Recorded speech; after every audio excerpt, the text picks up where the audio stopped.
বাংলাদেশ ভারতের মধ্যে বিভিন্ন শুল্ক স্টেশন দিয়ে আমদানি রপ্তানি বাণিজ্যে অনেকটা ভাটা পড়েছে। তবে আমদানি ভারতে বিভিন্ন পণ্য আমদানি অনেকটা ভালো থাকলেও রপ্তানিতে বিভিন্ন পণ্য অনেকটা ভাটা পড়েছে বলে জানিয়েছেন আমদানি রপ্তানির সাথে সংশ্লিষ্টরা। দেশ বিদেশের সব খবর জানতে, দেখতে, শুনতে, শিক্ষা, স্বাস্থ্য, যোগাযোগ, ভ্রমণ, বাণিজ্য ও বিনোদন সহ বিভিন্ন বিষয়ে সবার আগে সব প্রতিবেদনটি দেখুন ভয়েস অফ কলকাতায়। ইন্ডিয়ার দীর্ঘায়িত্বের কারণে কাস্টমসের কর্মবিরতিতে আমদানি রপ্তানি বাণিজ্যে চরম অচলাবস্থার সৃষ্টি হয়। তবে সম্প্রতি কাস্টমস সরকারের সাথে এটি সমঝোতায় ঈদের আগে অনেকটা কর্মবিরতি তারা শিথিল করায় আমদানি রপ্তানি সোমবার থেকে অনেকটা স্বাভাবিক হতে শুরু করেছে। সেক্ষেত্রে আমদানি রপ্তানি ফিরে আসেনি পূর্বের অবস্থানে। কি বলছেন আমদানি রপ্তানির সাথে সংশ্লিষ্ট সহ বন্দর শ্রমিকেরা, আমরা শুনবো তাদের কথা। তবে একটা চালু আছে এবং বেনাপোল কাস্টমস বন্ধ থাকায় বন্ধ থেকে কোনো মালামাল খালাস হচ্ছে না এবং কোনো পণ্য শুল্কায়ন হচ্ছে না। এর ফলে সামনে যে রাজস্বের লক্ষ্যমাত্রা, এই লক্ষ্যমাত্রা কোনো অবস্থাতেই অর্জিত হবে না। দিনে রাজস্ব দিনে আদায় হচ্ছে না। আমি মনে করি অবিলম্বে দুপক্ষকে বসে এই বিষয়ে সমঝোতা পৌঁছানো দরকার।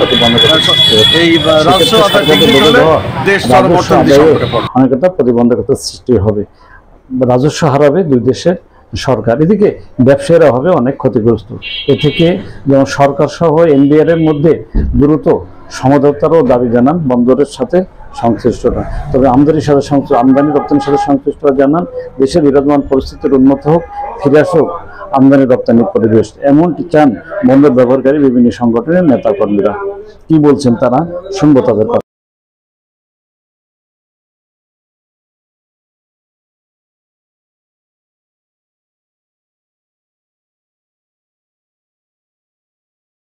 দ্রুত খালি হলে আমাদের গাড়িটা ভালো হবে। আমরা এসছি ওই জন্যে, আমাদের গাড়িগুলো খালি হচ্ছে না, ওই জন্য এসে দ্রুত যত খালি হয় তত আমাদের ভালো হয়।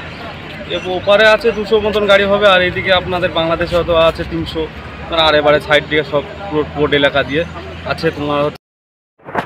এসব বিষয়ে বেনাপোল সিঅ্যান্ড স্টাফ অ্যাসোসিয়েশন সাধারণ সম্পাদক সাজিদুর রহমান ও বন্দর কর্তৃপক্ষ জানান, গত 3 দিনে প্রায় 15 ট্রাক পণ্য আমদানি রপ্তানি হয়েছে। বন্দর গোডাউনে পণ্য লোড আনলোড অনেকটা স্বাভাবিক হয়েছে। তবে গত কয়েকদিনের ক্ষতি পুষায় নিতে গভীর রাত পর্যন্ত কাজ হচ্ছে বলেও জানিয়েছেন বন্দর সংশ্লিষ্টরা। এদিকে সিঅ্যান্ড স্টাফ অ্যাসোসিয়েশনের নেতারা জানান, এনবিআর দ্বিধা বিভক্তি সুরাহা কামনা করেন তারা। কারণ এনবিআর দ্বিধা বিভক্তি থাকলে কাস্টম কর্তৃপক্ষ যেমন কর্মবিরতি শুরু করেছে, এতে দুদেশের মধ্যে আমদানি রপ্তানি বাণিজ্যেও অনেকটা ক্ষতিগ্রস্ত বা প্রতিবন্ধকতাও।